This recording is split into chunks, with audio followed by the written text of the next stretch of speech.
Você acompanha Jornal da Rede Alesp. Voltamos com o Jornal da Rede Alesp, seguimos com mais informações aqui do Legislativo Paulista, do Brasil e do mundo. E vamos de mais entrevista aqui no Jornal da Rede Alesp. Daqui a pouco tem entrevista aqui no Jornal da Rede Alesp. Vamos conversando e vamos tocando esse jornal ao vivo nesta quarta-feira. Final de ano, orçamento sendo discutido aqui no Parlamento Paulista, muitas resoluções e a doação de uma área da Companhia de Desenvolvimento Habitacional Urbano, a CDHU, para a Prefeitura de Mogi das Cruzes, está em estágio avançado. A informação foi passada pelo secretário de Estado da Habitação, Flávio Amari, ao deputado Marcos Damasio, do PL. De acordo com a Secretaria, o pedido já foi aprovado pela diretoria e está no setor jurídico, faltando apenas o ajuste de alguns detalhes documentais para a transparência da área no Jardim Esperança. No local, a Prefeitura vai implantar um campo de futebol oficial e outras melhorias para abrigar o projeto Bola na Rede e outras atividades, criando opções de lazer para a comunidade. A reivindicação é antiga dos moradores e intermediar esse pleito é uma honra para mim, afirmou a parlamentar. O investimento deve beneficiar os moradores não só do Jardim Esperança, como também no Jardim Lair, no Aeroporto Planalto e Santos Dumont. O Jornal da Rede Alesp nesta quarta-feira trazendo informação para você e a quantidade de resíduos sólidos urbanos destinados inadequadamente no Brasil cresceu 16% na última década. O montante passou de 25,3 milhões de toneladas por ano em 2010 para 29,4 milhões de toneladas por ano em 2019. Em 2010, 43,2% do total de resíduos eram descartados de forma incorreta para lixões ou aterros controlados. Em 2019, esse percentual subiu para 59,5%. Os dados são do Programa de Resíduos Sólidos no Brasil 2020, lançado pela Associação Brasileira das Empresas de Limpeza Pública e Resíduos Especiais, a ABRELP. De acordo com a entidade, a destinação inadequada dos resíduos para lixões ou aterros controlados e não para os aterros sanitários prejudica diretamente a saúde de 76,65 milhões de brasileiros e atualmente gera em custo ambiental e para o sistema de saúde de cerca de $1 bilhão por ano. 3 regiões descartam seus resíduos inadequadamente acima da média nacional, 59,5%. O Nordeste concentra o maior número de cidades com destinação irregular, 1.340 municípios, 74,6%, seguido da região Norte, com 79% das cidades, 357 municípios, e do Centro-Oeste, 65% dos municípios, 305 cidades. Segundo a ABRELP, considerando a manutenção do cenário atual, serão necessários 55 anos para que aterros controlados e lixões sejam encerrados em todo o país.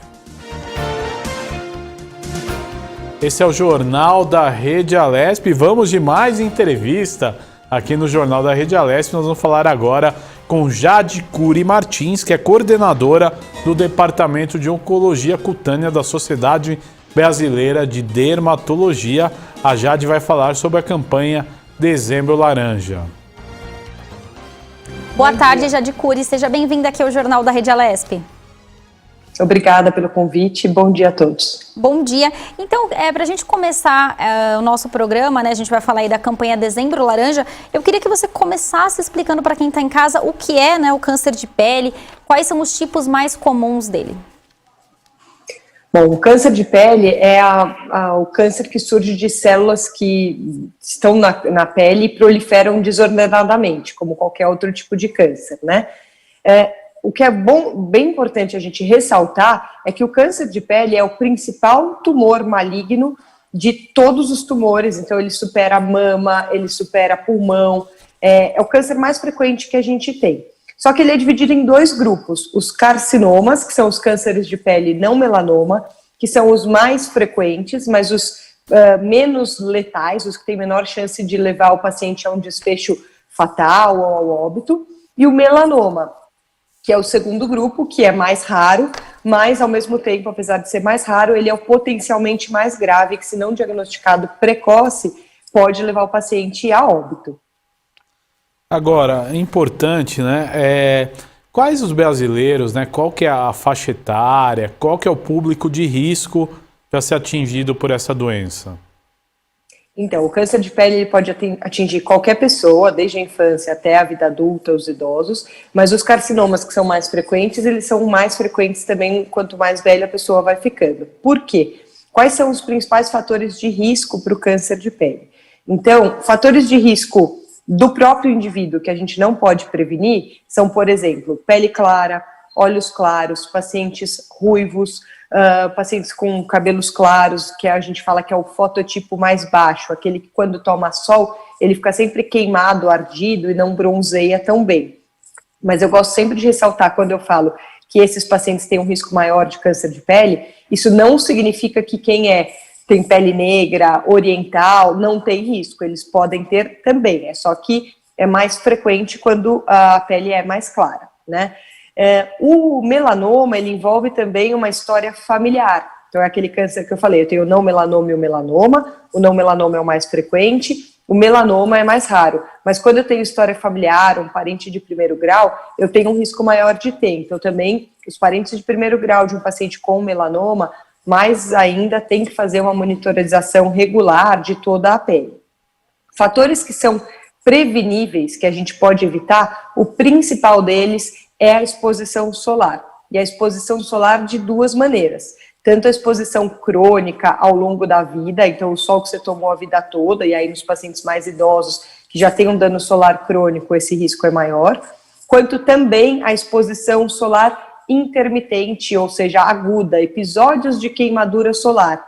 E isso principalmente episódios de queimadura solar na infância. Por isso que o dezembro laranja já vem a cor do bronzeado, a cor do sol, já lembra isso. Dezembro é quando entra o verão, que em geral a gente se expõe mais aqui no Brasil, e aí tem que lembrar mais ainda desses cuidados.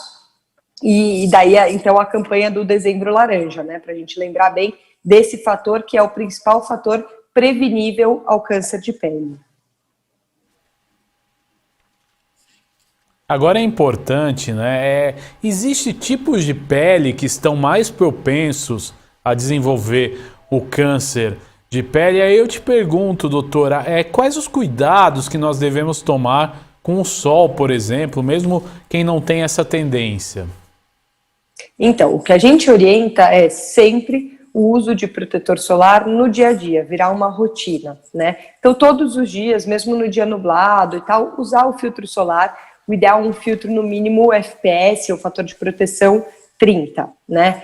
Quando eu vou estar exposta ao sol, eu vou para a praia, eu vou para o parque, eu vou para a piscina, vou fazer uma atividade física ao ar livre. Aí o ideal é que a cada 2 horas, pelo menos, eu repasse o filtro solar. Se possível, até passar o protetor antes de ir para esse ambiente externo. Então, por exemplo, eu vou para a praia, eu passo o protetor ainda em casa, uns 15 a 30 minutos antes de ir. De preferência, quando eu estou quase sem roupa, com o mínimo de roupa possível, aí não fica aquelas áreas de marquinha que você acabou esquecendo de passar, e aí eu saio para a exposição. Estou exposta, eu vou repassar a cada 2 horas, entrei na água, suei muito, eu vou reaplicar o protetor solar, e outras medidas além do filtro solar é a exposição adequada. Então, se possível, eu tento evitar os horários piores do sol, por exemplo, entre 9 e 15 horas. Se eu vou me expor nesse horário, além de usar o filtro solar, buscar sombras, ficar embaixo da tenda, embaixo do guarda-sol. Outras medidas que podem ajudar a proteger do sol são as roupas com filtro ultravioleta, os chapéus, e aí não é aquele chapéu bonitinho, é o chapéu de aba mais larga para justamente fazer a proteção solar, óculos com filtro UV. Então seriam cuidados que a gente deveria fazer. Agora, doutora Jade, um sinal de que eu devo procurar um médico, né, um especialista, porque eu posso estar com a doença. Quais são esses primeiros sinais? Então, vamos lá. Primeiro, o que a gente orienta, e o Dezembro Laranja lembra isso, e a não ser esse ano atípico que a gente está no meio da pandemia, no Dezembro Laranja a gente oferece em todo o Brasil a campanha nacional do câncer de pele, que é um exame dermatológico gratuito, qualquer um que procure um serviço credenciado, e tem vários no Brasil todo, pode fazer um exame completo, que é o famoso check-up da pele. Então isso a gente orienta para todo mundo, uma vez por ano, mesmo que você não tenha notado nada suspeito, procure um médico dermatologista e faça um exame completo da pele. Todos os anos, a não ser nesse caso de pandemia, em dezembro, se você procurar no site da Sociedade Brasileira de Dermatologia, você vai ver a campanha e os centros disponíveis perto da sua cidade de moradia, e aí você pode procurar esse atendimento gratuito. Então isso é a primeira coisa. Por quê? Porque o diagnóstico precoce altera muito a chance de cura. Quando eu diagnostico precocemente, mais de 90% dos cânceres de pele são curáveis. Ao passo que se eu retardar esse diagnóstico, eu posso cair essa chance de cura para 40%, ou às vezes até menos, dependendo do tipo do câncer de pele. Então isso é a primeira coisa. Agora, o que eu posso fazer ou observar em mim que antes desse período de um ano eu deva procurar um dermatologista? Também aqui eu vou dividir nos dois tipos de câncer que a gente falou, não melanoma e o melanoma. Então o carcinoma, que é o mais frequente, em geral eu tenho que me atentar se eu tenho aquela ferida que nunca cicatriza. Então é aquela bolinha, porque por exemplo, se eu faço um machucadinho, faço uma casquinha, ele cicatriza e vai embora, depois eu posso até fazer um machucadinho em outro lugar, mas ele cicatrizou e foi embora. Em geral o câncer de pele, os carcinomas, são uma lesão que é avermelhada, cor da pele, uma bolinha ou uma manchinha que descama um pouquinho e que sempre faz casquinha naquele mesmo lugar. Então faz casquinha, vai embora, faz casquinha, vai embora, mas sempre volta no mesmo lugar e com o tempo ela começa a aumentar, às vezes ela pode sangrar. Então se eu notar alguma feridinha assim, que não está cicatrizando, que está sempre ali, eu devo procurar antes de um ano. Já para o melanoma, que é mais raro, mas é mais grave, ele é o câncer de pele que surge das pintas. Todo mundo tem pinta, normal, né? Tem pintas que são de nascença, mas a maioria a gente vai adquirindo nos anos de vida. E aí, existe uma regra que é o ABCDE das pintas, para o paciente poder fazer um autoexame. A é de assimetria. Quando uma pinta não é simétrica, se eu dividir ela como se fosse uma pizza em rodelas, um pedaço da pizza não é igual ao outro, então ela é assimétrica. B, bordas. As bordas dessa pinta são irregulares. C, de coloração. A pinta tem vários tons diferentes, tão diferentes, marrom claro, marrom escuro, preto, branco, cinza, são múltiplas cores numa mesma pinta.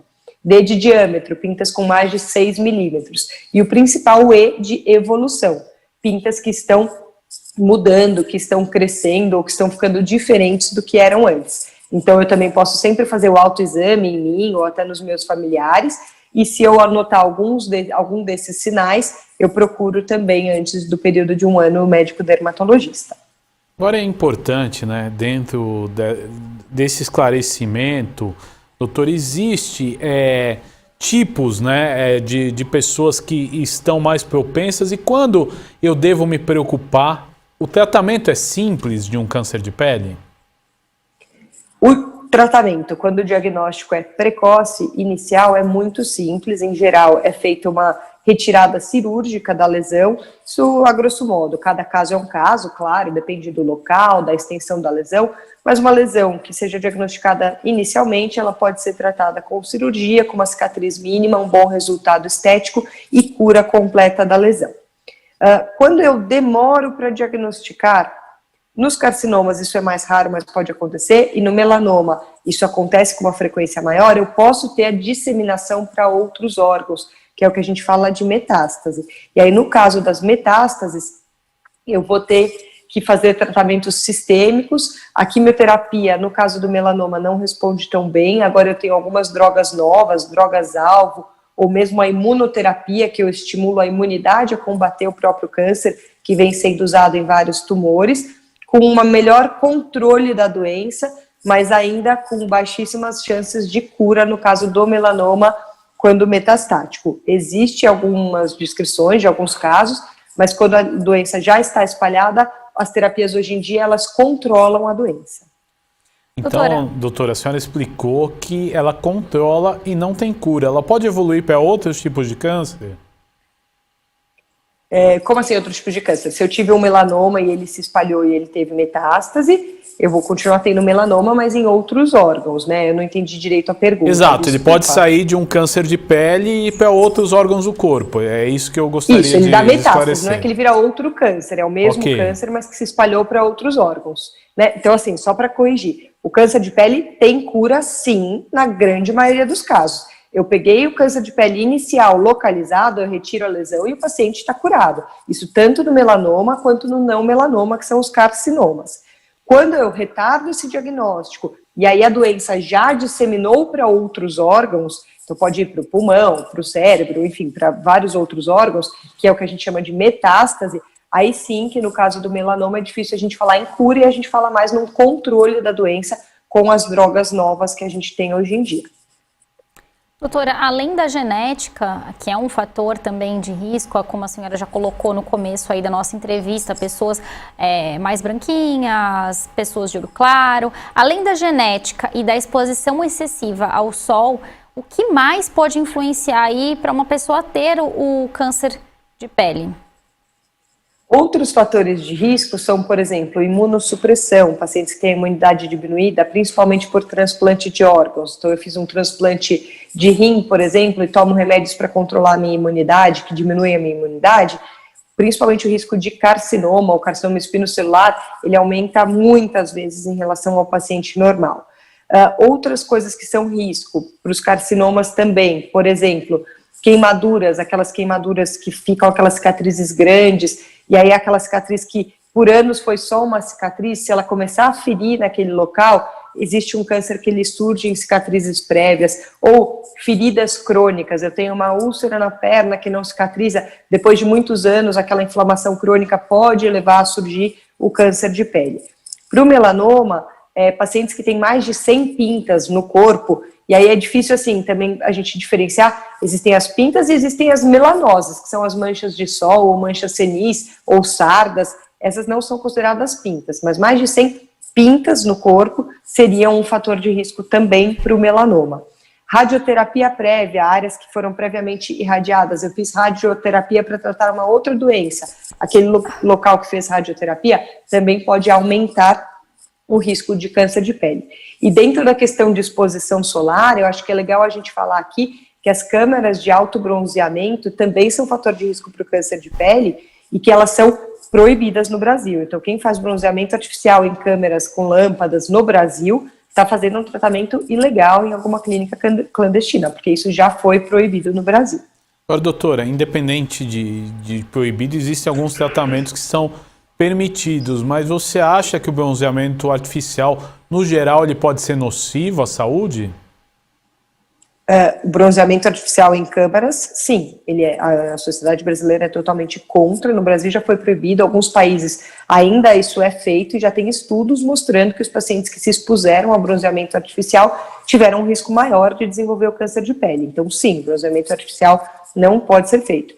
É diferente usar autobronzeadores, que são substâncias que pigmentam a pele, como se fosse uma tintura, não é exposição à radiação. O bronzeamento artificial em câmaras, sim, ele tem risco de câncer de pele. Doutora, um outro ponto interessante, estamos chegando no verão, onde as pessoas normalmente vão se expor mais ao sol, nas praias e nas piscinas.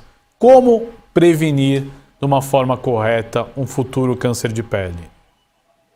Então, eu acho que, só para não ficar tão repetitiva, mas é aquilo que eu falei. A gente não quer que as pessoas não se exponham e vivam o verão todo no escuro, enfornadas dentro de casa. Então, pode se expor, mas da maneira correta, usando filtro solar da maneira que eu expliquei, aplicando uns 15 minutos antes em todo o corpo, aí reaplicando regularmente, evitando os horários de maior intensidade da radiação, ou se eu for me expor nesse horário, além do protetor, usar roupas, chapéus, buscar sombras, ficar embaixo do guarda-sol, embaixo da tenda.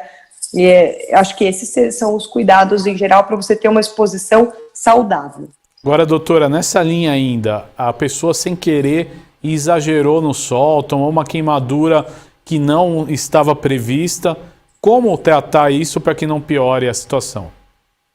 Aí a gente orienta a procurar o dermatologista, porque cada caso é um caso. Tem casos de queimadura que tem bolha, tem casos de queimadura que é só vermelhidão, tem outros que a pele só descasca e fica mais ressecada, ou só aquele ardidinho leve, e aí cada caso vai ter uma conduta e tem que ser orientada por um médico que acompanhe esse tratamento. Doutora, a campanha, né, desse ano, ela tem como foco, então, a conscientização ainda na infância, né? Como isso pode ser feito e como pode ajudar a prevenir a doença? É importante a gente falar disso, porque a gente sabe que as crianças vão à praia, elas ficam, às vezes, muito mais expostas, porque elas ficam brincando. A gente fala também de piscina nas férias, elas acabam ficando mais expostas mesmo ao sol. Então, fala pra gente da importância, então, desse foco já da prevenção na infância. Perfeito. Então, esse ano a gente tem como porta-vozes da nossa campanha as crianças, porque a ideia justamente é que elas já se conscientizem desde pequenas da importância disso para a vida futura.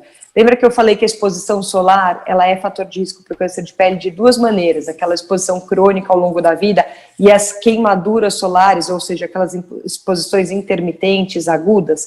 Essas exposições agudas, intermitentes de queimadura, principalmente na infância, vão ser fator de risco para o câncer de pele na vida adulta. Então, a gente traz as crianças como porta-vozes para que elas tenham essa consciência, divulguem entre elas, entre os amigos e aceitem e se torne hábito para elas usar o protetor regularmente desde jovem e também que quando elas forem ficando mais velhas, elas passem isso para os filhos delas e continuem usando a proteção. Então, elas são o nosso porta-voz, mas para os adultos fica isso também. A criança que ainda não tem essa consciência de que tem o que passar o protetor, o pai, quando leva ela para a piscina, para a praia, passar, reaplicar, usar as roupas, os filtros, o guarda-sol, para evitar essas queimaduras na infância, que quando ela for mais velha podem colocar um risco um pouco maior dela desenvolver o câncer de pele. Doutora, e a senhora falou também, ao longo da nossa entrevista, da importância do uso do protetor solar. Falando já das crianças também, das crianças e dos adultos, né? O que a gente tem que observar na hora de comprar um protetor solar? O que é fundamental? Certo. O ideal é que o protetor solar tenha, segundo a recomendação da Sociedade Brasileira de Dermatologia, no mínimo um FPS, um fator de proteção de 30, e a gente fala um espectro tanto para a proteção dos raios UVB quanto UVA. O FPS, ele é o fator de proteção para os raios UVB, mas no Brasil existe uma legislação da Anvisa que todo protetor tem que ter no mínimo 1/3 de proteção UVA que ele tenha UVB. Então todos vão ter essa proteção, certo? Então o protetor, no mínimo, fator 30. Qual é o produto que eu devo procurar? Isso vai depender muito do tipo de pele. Então, para crianças, duas coisas que a gente coloca. Os filtros físicos ou inorgânicos, eles são um pouco melhores porque eles protegem bem tanto do raio UVA quanto o UVB, mas eles têm um menor risco de desenvolver dermatites de contato ou alergias da pele. E a criança, ela tem uma barreira da pele um pouquinho pior, ainda não tão bem formada, e tem um risco maior de desenvolver alergias. Então, os filtros físicos seriam mais adequados para essa faixa etária. Ainda falando da infância, a gente recomenda o uso de filtro solar a partir dos 6 meses de vida. Até 6 meses de vida, se eu for expor a criança, eu tenho que usar roupa, chapéu e deixar ela na sombra, porque em geral os protetores solares não são indicados.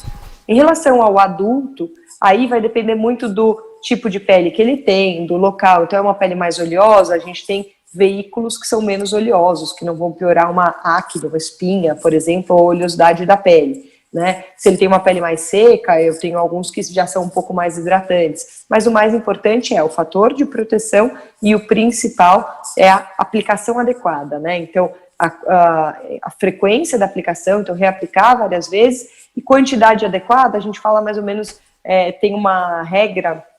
Agora eu nem vou saber aqui de cabeça para falar para vocês, mas dá para procurar até na internet a regra da colher de chá, que cada parte do corpo é mais ou menos tantas colheres de chá. O problema é que a gente aplica menos do que isso, né? Então se eu usar um filtro 60 e estiver aplicando uma quantidade menor do que a indicada, ele vai ter uma proteção um pouco menor do que a proteção 60, né? Então acho que a grosso modo seria isso, o fator de proteção, a frequência da aplicação, para as crianças essas ressalvas e antes dos 6 meses mais as outras medidas de proteção, e para o adulto de acordo com o tipo de pele. Doutora, eu quero agradecer a sua participação no Jornal da Rede Alesp desta quarta-feira. Falamos aí de uma campanha importante aí de prevenção ao câncer de pele. Muito obrigado. Eu que agradeço. Bom dia a todos. E a doação de uma área da Companhia de Desenvolvimento Habitacional e Urbano, a CDHU, para a Prefeitura de Mogi das Cruzes está em estágio avançado. A informação foi passada pelo secretário de Estado da Habitação, Flávio Amari, ao deputado Marcos Damasio, do PL. De acordo com a secretaria, o pedido já foi aprovado pela diretoria e está no setor jurídico, faltando apenas os ajustes de alguns detalhes documentais para a transparência da área no Jardim Esperança. No local, a Prefeitura vai implantar um campo de futebol oficial e outras melhorias para abrigar o projeto Bola na Rede e outras atividades, criando opções de lazer para a comunidade. A reivindicação é antiga dos moradores e intermediar esse pleito é uma honra para mim, afirmou o parlamentar. O investimento deve beneficiar moradores não só do Jardim Esperança, como também do Jardim Lair, Aeroporto 3, Planalto e Santos Dumont. E o deputado Tenente Coimbra, do PSL, solicitou ao governador João Dória a instalação de uma academia ao ar livre e equipamentos desportivos na cidade de Tupã. O parlamentar, que é vice-presidente da Comissão de Assuntos Desportivos na Alesp, também solicitou bolas para a prática de diversas modalidades esportivas, coletes, bolsas e uniformes. Essa indicação protocolada pelo deputado atende uma solicitação feita pela Câmara Municipal da cidade. O deputado Tenente Coimbra disse que as práticas desportivas e o lazer junto às comunidades são um importante instrumento para assegurar o direito da população ao esporte, além de ser um meio de inclusão social. E uma audiência pública contra a privatização do Conjunto Esportivo do Ibirapuera, promovido em 11 de dezembro pelo deputado Carlos Gianazzi, do PSOL, do vereador Celso Gianazzi, também do PSOL, apresentou um fato que pode impedir a demolição do ginásio depois de ter acionado o registro de imóveis por meio da Câmara Municipal. Ele obteve a documentação comprovando que o terreno é de propriedade do município e que foi cedido ao Estado sob a condição que tal equipamentos ali construídos seriam dedicados exclusivamente ao esporte. O processo de privatização do conjunto esportivo só poderá seguir adiante se a Câmara Municipal aprovar uma lei tratando da desafetação desse bem público. Além disso, a demolição do conjunto esportivo deverá ser submetida também ao órgão municipal de preservação do patrimônio, o CONPRESP. A documentação já foi enviada ao Ministério Público. Ouro olímpico no salto em distância em Pequim 2008, a atleta Maureen Magri acredita ao Ibirapuera a oportunidade que mudou sua vida. Natural de São Carlos, ela passou a residir no alojamento do complexo em 1994, quando passou a treinar para o alto desempenho. Segundo a atleta, é o complexo esportivo mais completo que existe no país, um celeiro de atletas que seria inadmissível que venha abaixo. Também participaram da audiência os medalhistas Ana Muser, Atlanta 1996, e Sandro Viana, de Pequim 2008, o conselheiro do Condefat pelo Instituto de Arquitetos do Brasil, Renato Anelli, o economista Luiz Beluso, o advogado Fernando Magalhães, do coletivo Mariana em Movimento, e o historiador Flávio de Campos, que é coordenador do Núcleo Interdisciplinar de Estudos sobre o Futebol e Modalidades Lúdicas da USP, Unicamp, Unesp e Unifesp. E o Senado Federal aprovou ontem a regulamentação do novo Fundo de Manutenção e Desenvolvimento da Educação Básica de Valores dos Profissionais da Educação, o Fundeb. O Fundeb foi estabelecido pela Emenda Constitucional número 108 de 2020, promulgada em agosto, mas depende agora de regulamentação. Como foram feitas alterações em relação ao último texto aprovado na Câmara, ele volta para análise dos deputados. O relator do projeto de lei do Senado, Isalci Lucas, atendeu os apelos dos colegas e retirou as alterações consideradas polêmicas feitas pela Câmara, como o item que poderia retirar até 16 bilhões de reais de escolas públicas. E o relator defendeu o texto inicial e foi acompanhado pelo senador. Segundo Isalci Lucas, o seu relatório foi fechado com a concordância da autora do projeto, a deputada professora Dorinha, do DEM de Tocantins, e do relator do texto na Câmara, deputado Felipe Rigoni, do PSB do Espírito Santo. Esse é o Jornal da Rede Alesp. Hoje é quarta-feira. Estamos trazendo aí as notícias do Legislativo Paulista. Lembrando a você que logo mais às 2h30 da tarde tem a sessão ordinária do Parlamento Paulista. Nossos deputados aí discutindo assuntos importantes e em pauta logo mais, né? O Orçamento 2021 para o Estado de São Paulo, que tem sido discutido nesta casa e deve ser aprovado nos próximos dias. Então, fique ligado, a partir das 2h30 da tarde tem a transmissão ao vivo, direto do plenário Juscelino Kubitschek. E durante todo o dia, nossa equipe de jornalismo se movimentando pela casa, trazendo aí as informações do Parlamento Paulista. Você aqui, sempre bem informado com as notícias da Assembleia Legislativa de São Paulo. E vamos de mais entrevista aqui no Jornal da Rede Alesp. Vamos falar agora com Ana Cláudia Cutaide, presidente do Conselho da Mulher Empreendedora e da Cultura da Associação Comercial de São Paulo. Vamos conversar sobre o prêmio Tarsila do Amaral, realizado pela entidade. Boa tarde, Ana Cláudia. Seja bem-vinda ao Jornal da Rede Alesp. Boa tarde, Guga. Boa tarde a todos. Ana, para a gente começar aí na nossa conversa, explica um pouquinho como surgiu, né, essa ideia de premiar as empreendedoras que se destacam profissionalmente. Oi, Tayane, é o seguinte, na verdade, quando eu assumi o Conselho da Mulher Empreendedora e da Cultura, eu quis criar um prêmio que desse uma identidade para as mulheres empreendedoras. Então, na verdade, eu pensei numa mulher que inspirasse as mulheres empreendedoras e que tivesse um link com cultura. Então, procurei a Tarsilinha, ninguém melhor do que a Tarsila do Amaral, que foi uma mulher à frente do tempo, empreendedora, uma liderança, e procurei a Tarsilinha, que é a sobrinha neta da Tarsila. Então, ela me deu a chancela do prêmio gratuitamente e é um orgulho enorme para a gente. E esse prêmio ele veio justamente para ajudar as mulheres empreendedoras, para estimular o empreendedorismo feminino, tanto na liderança como também na área de cultura e artes. Ora, Ana, é importante você contar um pouquinho de como foi essa cerimônia que aconteceu ontem, né? A cerimônia foi fantástica, nós tivemos pela primeira vez, a primeira edição do Prêmio Empreendedora Revelação. Então, foi muito bacana, porque nós criamos essa identificação com as empreendedoras, e foi muito interessante, porque foi o Brasil inteiro que participou. Nós tivemos gente do Nordeste, nós tivemos gente do Sul, do país, do estado de São Paulo, e foram mulheres que gravaram um vídeo e concorreram aos prêmios. Foram 5 lugares, os 5 primeiros lugares, mulheres que falavam sobre a gestão do negócio, por que ela era diferenciada no negócio dela e o que ela faria com o dinheiro do prêmio. E também a Faculdade do Comércio da Associação Comercial nos deu bolsas de estudo para a pessoa também se graduar, se não tivesse graduação, ou fazer uma outra graduação.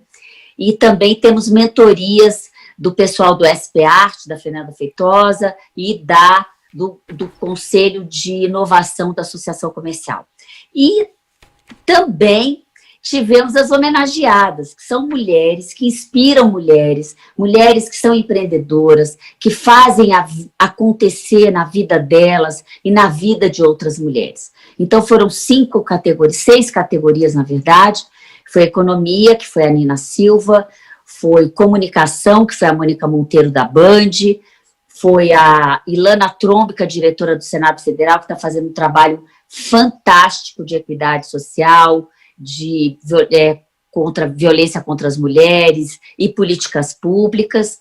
Tivemos também Alice Ferraz no Figital, porque a Alice é uma mulher que usa o marketing digital e cria essa coisa da moda e divulga a moda através do digital com influenciadoras. Então é uma mulher empreendedora também, que inovou, né, e que foi uma das primeiras a criar isso no mercado digital. Tivemos também a Andresa Chagas, que é ligada à moda, que é uma menina de Caruaru, que tem uma moda sustentável. E a Fernanda Feitosa, do SP Arte, que faz aquele evento maravilhoso de arte, né, que junta as galerias de arte com obras brasileiras, de pintores e artistas brasileiros. Então, assim, foi fantástico ontem, foi muito bacana, fizemos online, foi um evento híbrido, e infelizmente a gente está passando por essa pandemia, mas o Prêmio Tarsila, ele inspira, sabe? E é essa a intenção, é inspirar as mulheres a empreender. Eu estou muito feliz. Encerramos o ano com chave de ouro. Agora, Ana, é importante também a gente aproveitar, né, essa entrevista. Conta um pouquinho aí do empreendedorismo feminino, quais as evoluções que nós tivemos nos últimos tempos, principalmente em tempos de pandemia, com o crescimento do desemprego, com certeza surgem novas empreendedoras. Então, você sabe, acho que, né, isso foi muito público, infelizmente, que o desemprego feminino foi maior do que todos na pandemia, né? As mulheres foram demitidas, foi um número enorme de demissões de mulheres, justamente porque as mulheres têm filhos, têm família, e enxugando as empresas, era o primeiro corte. Mulheres que têm filhos pequenos, que estão na escola, não tinha escola, tinha que ficar em casa, tinha que ficar em home office, cuidando de filho, e eram demitidas. Então, o desemprego foi enorme, né, para as mulheres, e nós, então, entramos em verdadeiro desespero. Mas, ao mesmo tempo, achamos que foi muito bom, porque elas tiveram que se reinventar. Então, foi um momento de grande inspiração para as próprias mulheres se enxergarem e verem que elas são capazes de crescer fora do mercado de trabalho, emprego. Elas podem crescer como empreendedoras, reinventando, fazendo cursos profissionalizantes e montando um negócio rápido, ou até mesmo aquelas que empreendem em casa. Gente, o que as mulheres fizeram acontecer nesse momento de pandemia, empreendendo em casa, vocês não têm noção. Nós tivemos uma empreendedora revelação, uma das candidatas, que fez um filme pra gente, que eu me surpreendi. Ela tinha uma Kombi, ela tinha uma boutique, volante. É o trabalho dela, ela não tem boutique, ela não tem um espaço, ela tem a Kombi dela. Ela falou, eu vendi horrores na pandemia. Então é isso, né? As pessoas se reinventam e se recriam. Então, foi muito grande, a gente criou o Profis Online na Associação Comercial, que foi um marketplace de plataformas de cursos profissionalizantes, justamente para dar esse apoio. A princípio era só para mulheres, mas nós vimos que era uma necessidade da família na pandemia, então, um novo produto da Associação Comercial de São Paulo, e é isso, acho que as empreendedoras estão botando para quebrar aí nesse momento de crise. E estão crescendo, viu? Já ocupam um espaço grande no mercado econômico, né? E vão ocupar mais ainda no ano de 2021. Agora eu queria que você falasse um pouquinho mais desses cursos de capacitação, porque existem opções gratuitas aí para a população ter acesso aí a cursos de qualificação que são importantíssimos num momento como esse, né, Ana?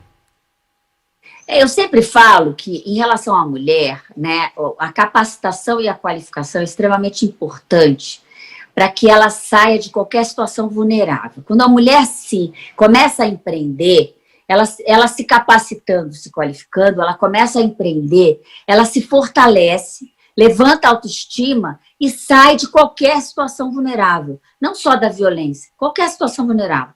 Então, eu acho que o curso profissionalizante, a capacitação nesse momento é extremamente importante.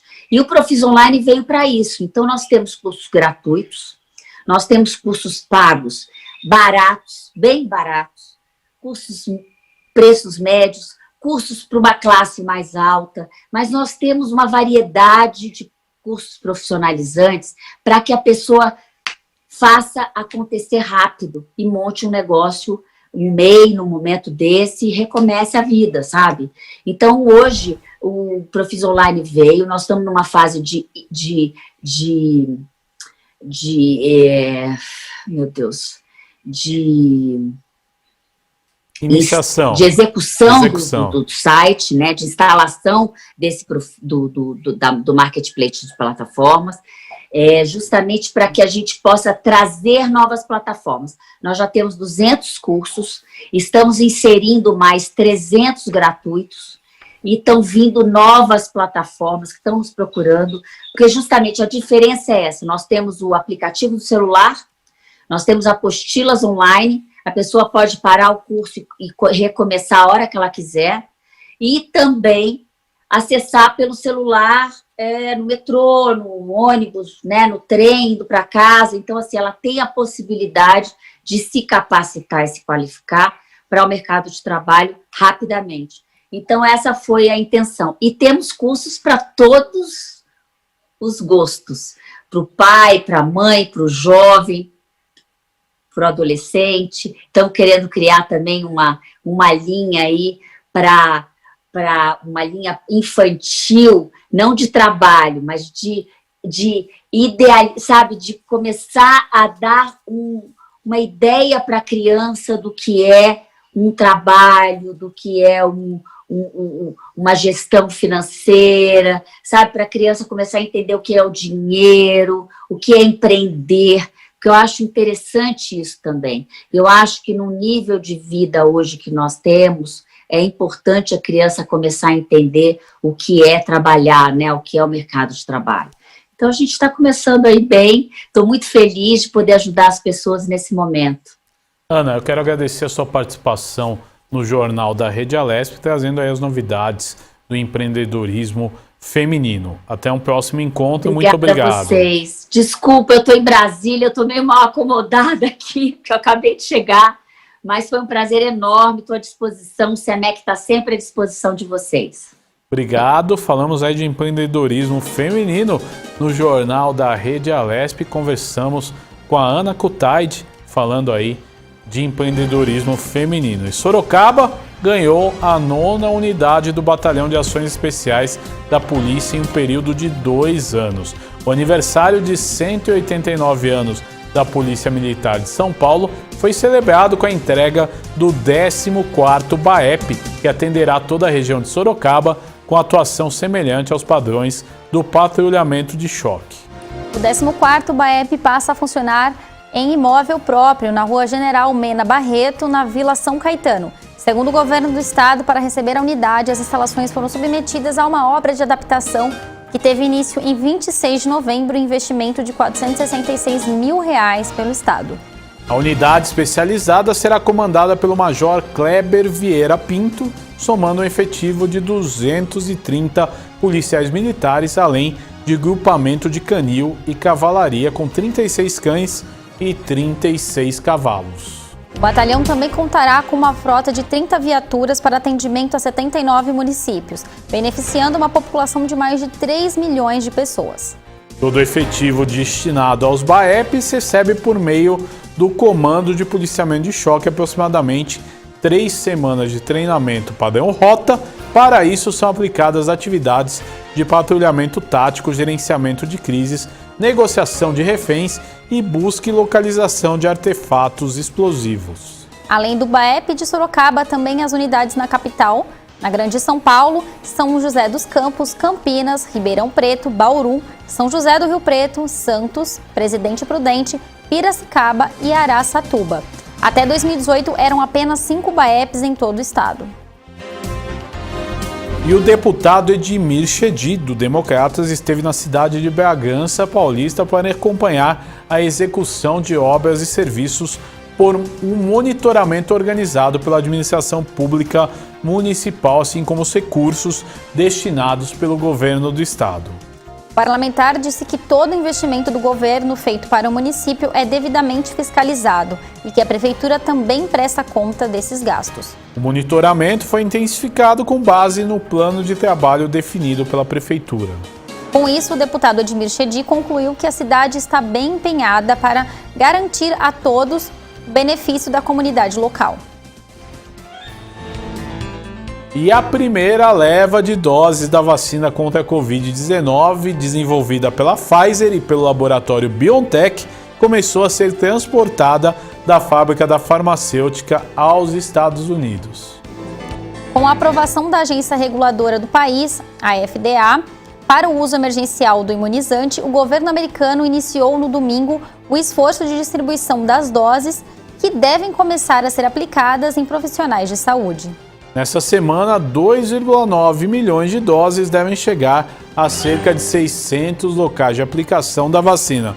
Os primeiros a receber as doses nos Estados Unidos serão os profissionais de saúde e moradores e trabalhadores de casa de repouso e clínicas médicas. Cerca de 185 mil frascos de vacina começaram a ser transportados, o que atraiu curiosos ao aeroporto de Grand Rapids, em Michigan, para ver os aviões de carga com as caixas da vacina. E os Estados Unidos prometem vacinar 20 milhões de americanos até o final de dezembro. Para isso, o governo conta com a aprovação pela FDA de uma segunda vacina, além do imunizante da Pfizer. Ela é elaborada pela farmacêutica Moderna. Com 328 milhões de habitantes, os Estados Unidos querem vacinar 100 milhões de moradores até o final do primeiro trimestre de 2021. O presidente eleito, Joe Biden, que toma posse no dia 20 de janeiro, se comprometeu a distribuir 100 milhões de doses nos primeiros 100 dias do governo. E vamos de entrevista aqui no Jornal da Rede Alesp. Nós vamos falar agora com Dr. Jamal Suleiman, médico infectologista do Hospital Emílio Ribas. Ele reforça a importância do uso de máscara no combate ao coronavírus. Boa tarde, Dr. Jamal. Seja bem-vindo ao Jornal da Rede Alesp. Boa tarde, muito obrigado pelo convite. É um prazer estar aqui. Doutor Jamal, é importantíssimo, né, a gente fazer uma pergunta aí que tem se repetido, né? Por que as pessoas aí têm tanta resistência ao uso de máscara e até agora, né, a comprovação que a gente tem é que a melhor forma de você evitar essa doença que tem ceifado tantas vidas é exatamente o uso da máscara. Por que isso acontece? O senhor, como médico, como cientista, já conseguiu descobrir?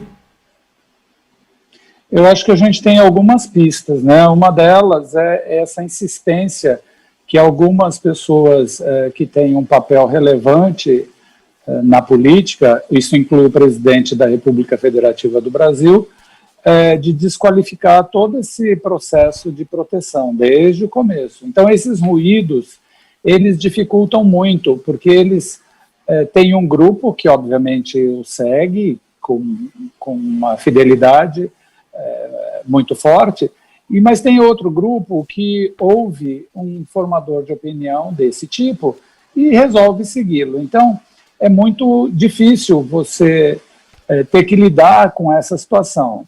E no meio do caminho, eu acho que a gente precisa fazer uma autocrítica. Eu acho que tem uma falha na comunicação que talvez nós não tenhamos conseguido passar. Porque não há nenhuma dúvida de que esses métodos de barreira protegem as pessoas. Tanto quem usa, né, que põe na sua boca, quanto aquele com quem a gente está fazendo uma interlocução. Então é fundamental, essas barreiras, elas protegem substancialmente o indivíduo, obviamente associado a outras estratégias, que é o distanciamento social e a higienização das mãos, que inclui o álcool em gel. Elas são fundamentais para reduzir o risco de transmissão. Uma vez feito isso, seguramente a gente não teria chegado a esse patamar. Então, eu acho que tem vários ruídos de comunicação nessas estratégias desde o começo, desde março de 2020, e a gente, infelizmente, está pagando um preço muito alto com um número escandalosamente obsceno de óbitos. Agora, doutor, o senhor falou aí, né, da importância do uso de máscaras. Por que no início da pandemia falou-se que não era preciso, né, usar as máscaras? Falaram que as máscaras não eram efetivas. E dentro ainda dessa questão, as máscaras de tecido também protegem, assim como aquelas descartáveis? Então, esse é outro ruído de comunicação, né? Porque qual era o conhecimento em relação ao uso de máscaras pela população? Que quando você coloca um instrumento desse na mão de pessoas que não estão familiarizadas com o processo, isso não é nenhuma novidade, aumenta substancialmente o risco de transmissão de doenças respiratórias. Ocorre que tinha e tem uma variável extremamente importante nesse processo. Todo esse conhecimento em relação a risco, ele está posto para antes das redes sociais, dessa comunicação instantânea, disso que a gente está fazendo aqui, e do papel da imprensa que se envolveu desde o começo num esforço muito grande para ensinar as pessoas como elas deviam fazer.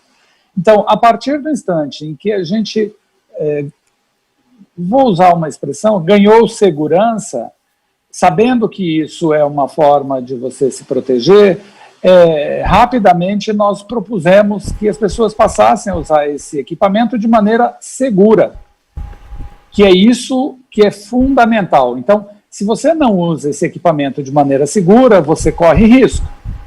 E qual é a maneira segura? É você cobrir nariz e boca.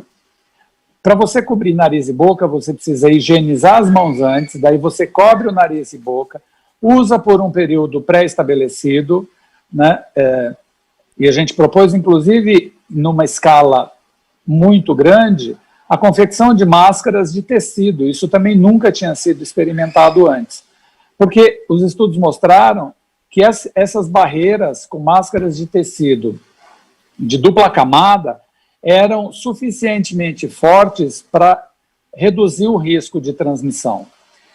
Junto disso, havia e há ainda uma grande preocupação em relação a máscaras, por exemplo, até antes dessa estratégia, as máscaras elas eram restritas a ambientes hospitalares e a gente precisava disso para que pudéssemos trabalhar. E se a população passasse a lançar mão dessas máscaras, seguramente nós não teríamos equipamentos de proteção para prestar assistência para a população. Então, a gente teve que lidar com esse percalço, mas rapidamente isso se resolveu. Então, rapidamente, nós passamos a orientar as pessoas a usar máscara, a confeccionar máscara, inclusive a confecção própria dessas máscaras, ensinamos quais os tecidos eram ideais, quanto tempo você devia usar, como você deve lavar. Então, todo esse conhecimento foi construído a partir da academia, com a participação efetiva das redes, das mídias sociais e da imprensa. Então, eu acho que hoje isso é passado, é um passado que nos serviu de aprendizado, mas eu também considero que, ainda que a gente tenha demorado alguns dias, e foram mesmo alguns dias, isso não foi um tempo muito longo, para que tivéssemos segurança de que as pessoas poderiam se apropriar do conhecimento e passar a usar em seu benefício. E é isso que a gente fez. Agora, doutor, um outro detalhe, né, indo nesse assunto de máscaras, por exemplo, chegando o verão, né, muitas pessoas fazendo uso de piscinas, de praias, e quando você entra na água, teoricamente, fica difícil o uso de máscara. É indicado que você faça uso dessas áreas nesse momento, ou é hora ainda de ter cuidado, ou mantendo o distanciamento devido, não existe problema? Olha, a gente está vivendo uma situação extremamente delicada desde 6 semanas atrás, com uma perspectiva de ficar mais importante ainda nas próximas 8 a 10 semanas. Então, se eu puder recomendar alguma coisa nesse instante, que as pessoas se recolham. É a estratégia mais eficaz de proteção. Então, piscina, churrasco, almoço com os amigos, confraternizações, happy hour, tudo isso são comportamentos de altíssimo risco. Praia. Então, é fundamental que a gente proteja nós mesmos e o nosso entorno. Porque cada passo que a gente dá nesta doença repercute diretamente em gente muito próxima da gente. Então, não dá nem para discutir, assim, usa ou não usa máscara num lugar desse, nem vai num lugar desse, né? Porque não, neste momento não tem nenhuma recomendação de ocupar esses espaços. A situação não está fácil, a situação está muito grave. E por que ela se torna grave? Porque foram movimentos que tomamos há mais de 14 dias atrás. E se continuarmos nessa toada, nessa velocidade, a perspectiva é muito sombria. Então, fique em casa. Agora, mais do que nunca, mais ainda do que o primeiro momento, fique em casa. E por que eu estou chamando a atenção para isso? Porque, no primeiro momento, nós tivemos uma expansão da infecção através de grandes centros urbanos. Nesses centros urbanos, inclusive, ela seguiu o mesmo padrão de disseminação que eu vou explicar na sequência. Mas como foi isso? Chega através de pessoas que viajavam para o exterior, né? O nosso clone, inclusive, de corona é um corona europeu, não é chinês, para tristeza dos ignorantes, não é da China, esse clone é um clone europeu. E aí, o que aconteceu? Pega primeiro uma população de alta renda e foi progressivamente expandindo para as periferias. E aí, cidades médias, cidades pequenas e por aí vai. Neste momento, o que a gente tem? Todos esses espaços, todos esses lugares vivendo o problema ao mesmo tempo. Então, isso que eu estou descrevendo tem um risco altíssimo de colapso nas estruturas de atendimento, porque, junto disso, a gente continua tendo outros tipos de doença, então tumores, cânceres, infartados, acidentados e por aí vai. Então, é o momento que as pessoas têm que deixar de ser egoístas e passar a pensar na possibilidade da gente ter outros eventos pós-vacina, né, que vamos chamar isso de pós-pandemia, porque agora nós estamos no meio dela. Então, é fundamental que a gente tome os cuidados em relação ao que fazer quando você está bem no meio da tempestade. Então, fique em casa. Dr. Jamal, quero agradecer a sua entrevista no Jornal da Rede Alesp desta quarta-feira. Muito obrigado pela sua atenção com nossa equipe. Até uma próxima. Até a próxima. Bom trabalho para vocês e cuidem-se. Obrigado. E o deputado, o agente federal Danilo Balas, do PSL, esteve no município de São Caetano do Sul para cumprir compromissos parlamentares. E vamos conferir agora outro destaque que marcou o Jornal da Rede Alesp nesta quarta-feira. O destaque do segundo bloco é que o deputado Tenente Coimbra, do PSL, solicitou ao governador João Dória a instalação de uma academia ao ar livre e equipamentos desportivos na cidade de Tupã. O parlamentar, que é vice-presidente da Comissão de Assuntos Desportivos na Alesp, também solicitou bolas para a prática de diversas modalidades esportivas, coletes, bolsas e uniformes. Essa indicação protocolada pelo deputado atende a uma solicitação feita pela Câmara Municipal da cidade de Tupã.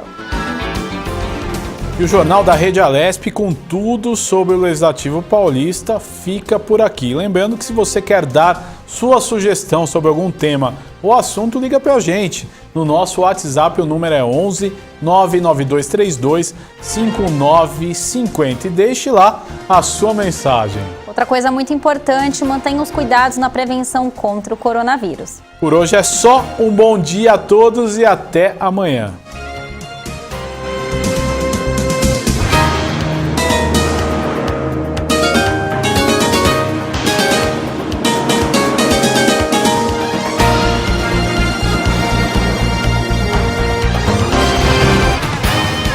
Você acompanhou o Jornal da Rede Alesp. Tudo sobre o Legislativo do Estado de São Paulo.